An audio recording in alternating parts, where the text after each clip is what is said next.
Hello students. आज का topic है इलेक्ट्रोकार्डियोग्राफ, जिसको हम लोग शॉर्ट में बोलते हैं ईसीजी, जिसका नाम आप लोगों ने सुना होगा। दरअसल जो ईसीजी है, आपने जब मूवीज़ वगैरह देखी होंगी उसमें एक मशीन देखी होगी आपने, जिसमें पी पी पी पी करके आवाज़ जो साउंड आता है, उस मशीन को हम लोग बोलते हैं इलेक्ट्रोकार्डियोग्राफ ईसीजी। और उस मशीन से जो एक पतला सा पर्चा निकल के आता है, जब किसी ने ईसीजी कराई हो, उस पर ग्राफिकल रिप्रेजेंटेशन होता है जो, उसको हम लोग बोलते हैं इलेक्ट्रोकार्डियोग्राम। क्या बोलते हैं? इलेक्ट्रोकार्डियोग्राम। ठीक है, इसमें दिया हुआ है, देखिए नीचे की तरफ लिखा हुआ है, इलेक्ट्रोकार्डियोग्राम बोलते हैं उसको हम लोग।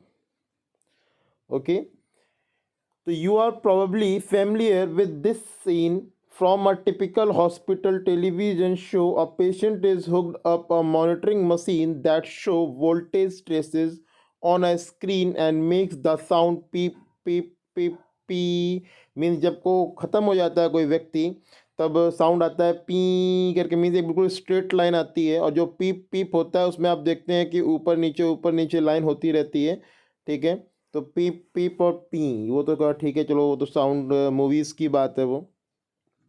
इस चीज़ से तो आप फेमिलियर हैं, जानते हैं इस चीज़ को।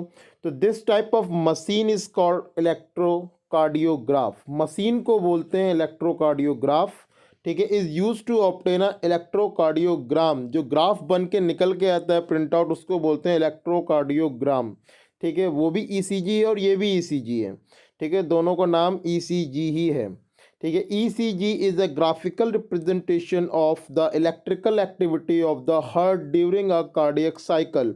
मीन्स ईसीजी एक ग्राफिकल रिप्रेजेंटेशन है आपके हार्ट की इलेक्ट्रिकल एक्टिविटी का। इलेक्ट्रिकल एक्टिविटी का मीन्स होता है इलेक्ट्रिकल सिग्नल्स के फॉर्मों से कन्वर्ट किया गया है, उसका ग्राफिकल फॉर्म है। मीन्स कहाँ पर आपका जो एट्रिया है वो सिस्टोलिक पोजीशन में आ रहा है, कहाँ पर वो डायस्टोलिक पोजीशन में आ रहा है, कहाँ पर वेंट्रिकल सिस्टोलिक पोजीशन में आ रहा है, कहाँ पर वेंट्रिकल डायस्टोलिक पोजीशन में आ रहा है। ठीक है, उस चीज़ का एक ग्राफिकल रिप्रेजेंटेशन होता है ये ECG. To obtain a standard ECG, means standard ECG को कैलकुलेट करने के लिए, स्टैंडर्ड ईसीजी क्या होता है?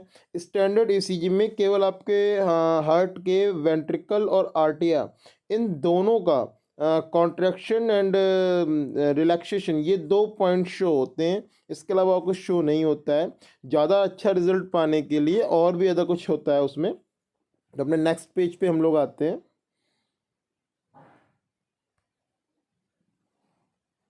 ये आपको ग्राफ रिप्रेजेंट हो रहा है, यहाँ पर थोड़ा सा छोटा कर देता हूँ।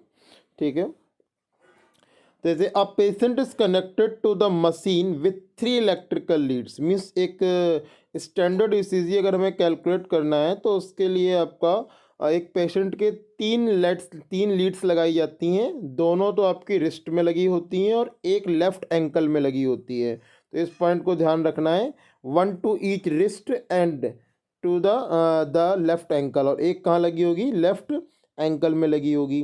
That continuously monitor the heart activity, जो कि हार्ट की एक्टिविटी को मॉनिटर करेंगे।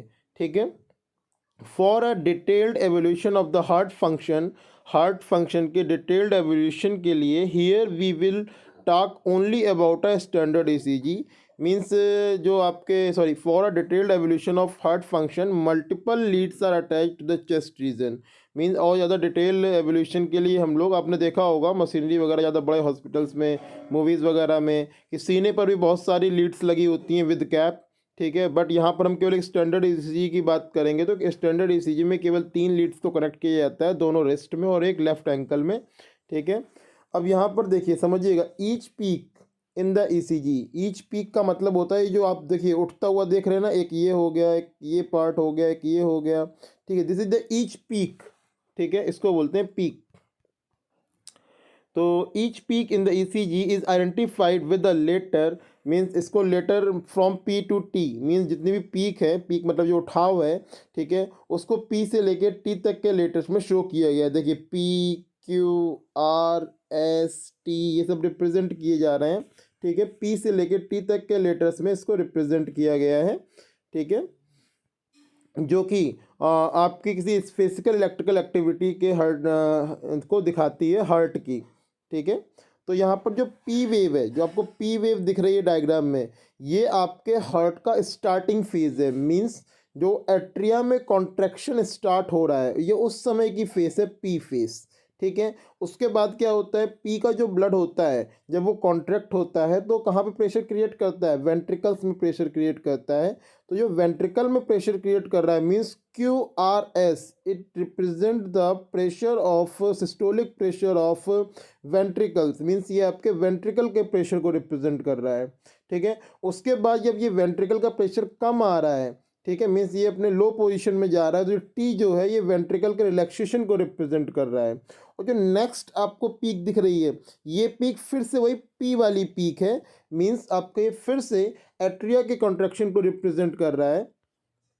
Sorry 1 minute,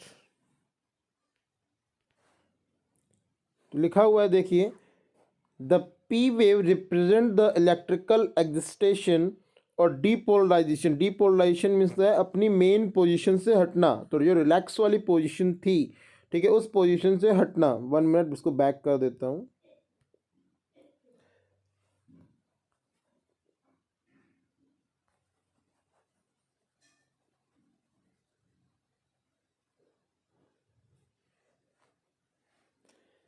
the P wave represent the electrical existence और depolarization of the atria, means atria जब कॉन्ट्रैक्ट हो रहा है तो पी वेव उस पोजीशन को दिखा रही है, which leads to the construction contraction of both the atria, means जो आपके एट्रिया के कॉन्ट्रैक्शन को रिप्रेजेंट करेगी। कौन सी पी वेव, ये जो आपका पी वेव है ये रिप्रेजेंट कर रही है,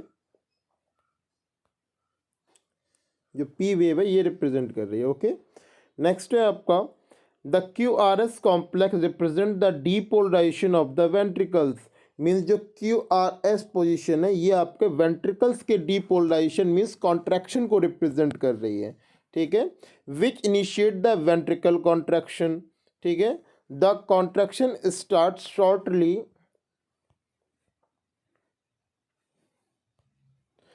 the contraction start shortly after Q, means जो आपने अभी डायग्राम देखा उस डायग्राम में क्यू के बाद तुरंत वो स्टार्ट हो जाता है, छोटे से अंतराल लेता है उसी में तुरंत स्टार्ट हो जाता है, and marks the beginning of the systole, और वो सिस्टोल पोजीशन पर पहुंचता है।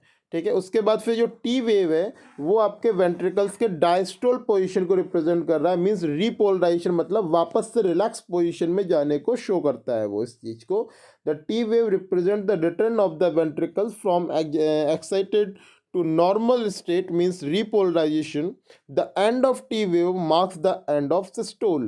ठीक है, जो T wave का end है वो systole को शो करता है। ठीक है, इसके बाद obviously by continuing the number of QRS complexes that occur in given time period, one can determine the heart beat rate of an individual. तो जितनी बार ये जो आपका क्यू आर एस वाला जो पोर्शन है, जो क्यू आर एस पीक जो है, ये जितनी बार रिप्रेजेंट होती है 1 मिनट के टाइम के अंदर, वो उसका हार्ट बीट रेट होता है, जिससे कि हम लोग ये मतलब कैलकुलेट कर लेते हैं कि सामने वाला पर्सन किसी डिसीज़ से इन्फेक्टेड है या नहीं है, क्योंकि हार्ट बीट पर इफेक्ट पड़ता है।